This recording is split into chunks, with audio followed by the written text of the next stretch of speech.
I think flexibility in teaching is really, really important. Um, you can't predict things a lot of the time. Like there's always going to be things happening that you could not have planned for. And you or students are always going to have situations that, could not be foreseen, and require like specific, like unique ways of handling them. So yeah, just like accounting for those things and not being like, because I feel like a lot of education is really like rigid and inflexible, and it's kind of like really ableist and shitty. Um, so yeah, it's important to push back against that. Like I'm thinking about like mentally ill students, like they might have like some kind of like episode or like bout of depression or something like that that affects their ability to engage with their work. So it's important to be cognizant of those kinds of situations and also not be like punitive. The way that we've been teaching for years, like just in general, it kind of sucks for students with disabilities, be it mental disabilities, physical disabilities, whatever. Which is why, like I mentioned today earlier, I've been like encouraging all of my teachers to take on the Zoom and in-person format of teaching because, like, there's some days that I wake up and I'm just really depressed and I don't want to get out of bed. And like, if I don't make it to my in-person class, I'm going to feel even worse about myself.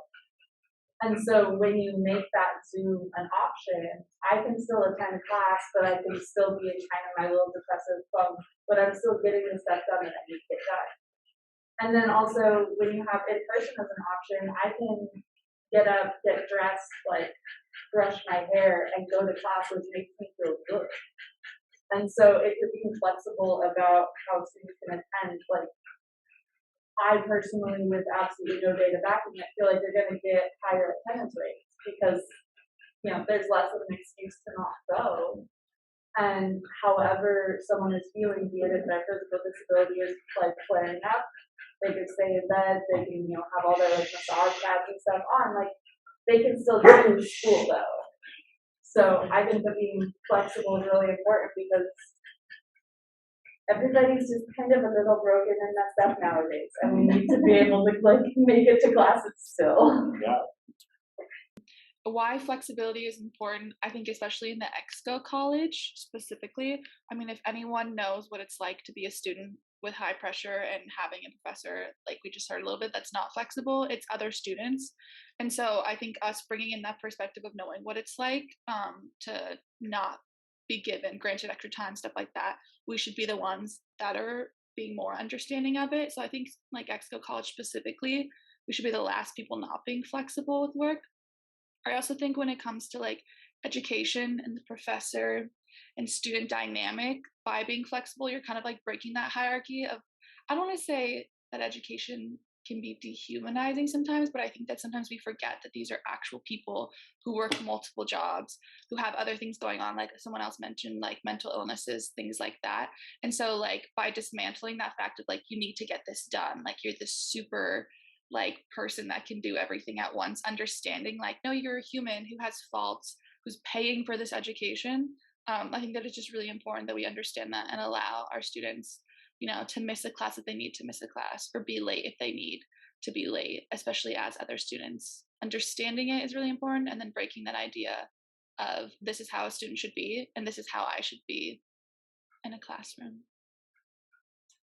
I've been very flexible with everything. I've taken Jolie's advice as for grading. People are going to be submitting the grading letter to me where they're going to self-grade.